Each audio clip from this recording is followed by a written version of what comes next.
nós somos em 8 irmãos, e eu lembro da minha mãe quando a gente tinha uma vontade de comer, por exemplo, um doce, que nem um sonho, que eu lembro que ela comprava sonho. Ela cortava esse sonho, comprava 2 sonhos e cortava em 4 cada um. Então cada um ganhava uma fração daquele sonho. Então a gente não tinha condições na época. E a professora de teclado na época ela falou assim, olha, só que tem um detalhe, para você aprender, né, esse instrumento precisa de dedicação do que eu passar para você estudar em casa. Porque não tem como você chegar aqui na hora sem ter estudado, né? Assim como é em qualquer outra matéria na nossa vida, né? Você vai aprender qualquer outra coisa na sua vida, você vai precisar estudar. E eu não tinha condições nenhuma de comprar um teclado, né? Nenhuma. E outras pessoas tinham condições de comprar, inclusive tinham um teclado na época. E eu estava vindo uma vez andando para essa região, inclusive aqui perto da igreja, eu achei mais ou menos 1,20 m, um papelão que ele era em formato de uma cantoneira. Ele era tipo um L. E ali eu tive a brilhante ideia de desenhar as teclas do teclado. Então eu desenhei exatamente como o teclado era, né? Então eu desenhei um teclado de 5 oitavas, né? Que para quem não sabe, o teclado ele é feito com oitavas, né? A cada 8 notas é considerada uma oitava, né? Nós temos 7 notas, né? Do, ré, mi, fá, sol, lá, si, que são 7. Quando ele vira para o próximo dó, isso se chama oitava. Ou seja, entre o intervalo de 1 a 8. E eu desenhei todas as teclas ali, e dali eu fazia então o meu estudo em casa, as coisas que ela passava, eu fazia naquele teclado de papelão. Né? Sem ter o som, mas eu sabia a posição dos dedos, eu sabia os exercícios que ela passava, eu conseguia projetar e treinar. Foi então que eu comecei. E então numa terça-feira eu cheguei na igreja, o que aconteceu? Novamente, faltou gente para tocar. E me empurraram lá. Eu não estava ainda no Ministério de Louvor. Eu tremia mais que vara verde, morria de medo. Empurraram pro teclado. Porque a tecladista tinha faltado. Eu já sabia alguma coisa, porque, né, embora não estava ouvindo o que eu tocava, né, mas a posição da minha mão, quando eu ia para as aulas, eu sabia onde colocar. Então, quando eu chegava nas aulas, eu conseguia pôr a mão exatamente aonde era a nota que eu deveria fazer. Porque o papel era do mesmo tamanho do teclado. Era do mesmo tamanho, então eu conseguia, com a minha mão, saber aonde eu deveria tocar, porque no papelão eu já tinha aprendido lá e já tinha feito os exercícios. Mas você precisou depois fazer uma aula de teclado com teclado, não? Não. E aí depois vai começar alguns milagres que Deus foi fazendo, né? E por incrível que pareça, não, a gente sabe que Deus vai nos capacitando para isso, né? Mas as pessoas que tinham teclado na casa, que eu lembro que, se não me engano, a gente era em 5 alunos, 4 tinham teclados e eu era o único que não tinha. As 4 pessoas não conseguiram firmar e nem finalizar as aulas tendo teclado, ou seja, não conseguiram tocar o teclado. Mesmo tendo teclado, não conseguiram tocar o teclado.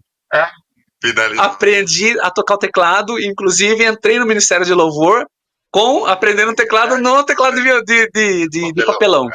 Então, assim, é o grande poder de Deus na nossa vida quando a gente está empenhado em fazer alguma coisa, quando a gente se dedica, né?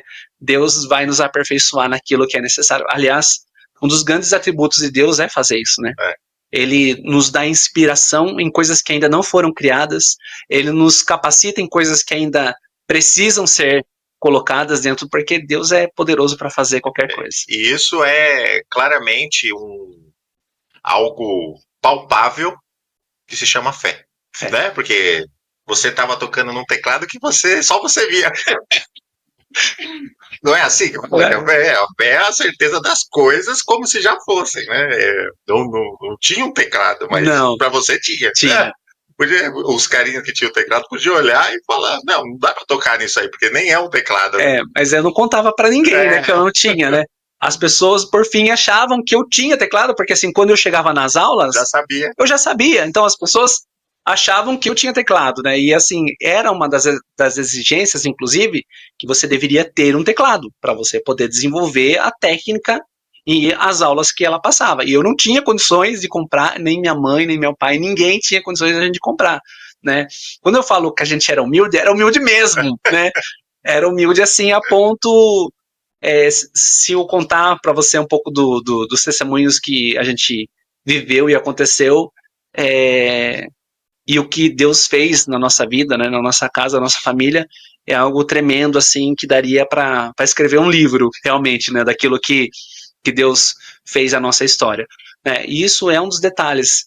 Eu lembro um aperfeiçoamento que isso é uma coisa que Deus faz na nossa vida. Eu lembro que eu estava, assim, com muito medo uma vez que a gente ia tocar numa outra igreja e eu, assim, me achei muito raso de conhecimento, porque a gente estava indo numa outra igreja, outras pessoas iam ver aquele momento de louvor, iam ver, e eu me senti com muito medo a respeito de não saber estar preparado para aquilo. E eu lembro que a gente foi para o ensaio, e nesse ensaio eu estava tocando e de repente eles surgiram com a ideia de cada instrumentista fazer um solo. Aquilo, o coração veio para a boca, né? Fiquei com medo.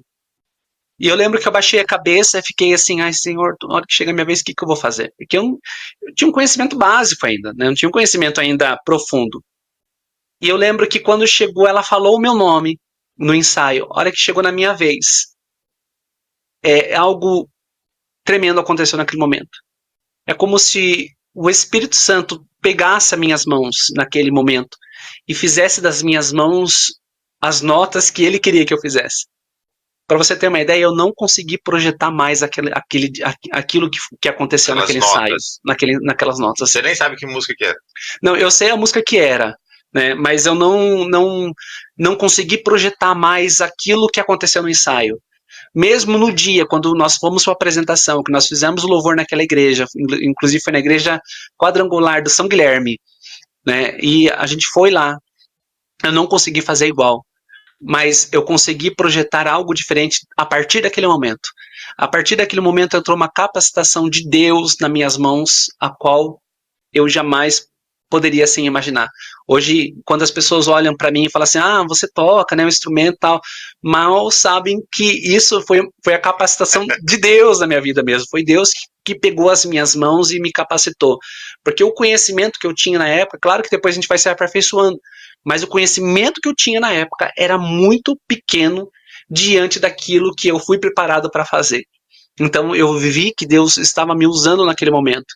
É quando a gente se coloca à disposição para que Deus nos use. Foi o que a gente estava comentando aqui, né? Eu preciso, o líder, eu preciso que a pessoa chegue em mim para me convidar para poder fazer alguma coisa? Ou eu estou falando, Senhor, eu estou à disposição para que precisar de mim? Né? Essa é a pergunta. É aquela ideia aqui de Deus chamando o Samuel, por exemplo, né? Que não sabia. Ia lá para ele e falava, o que eu faço? Aí ele, não, vai dormir, não sou eu que estou te chamando, né? Na segunda, o que eu faço? Você está me chamando? Ele falou, não, presta atenção, se te chamar de novo, você fala, eis-me aqui. Né? Ele ia perguntar para o líder dele, mas na verdade o chamado que ele precisava responder era eis-me aqui para Deus. Para né? Deus.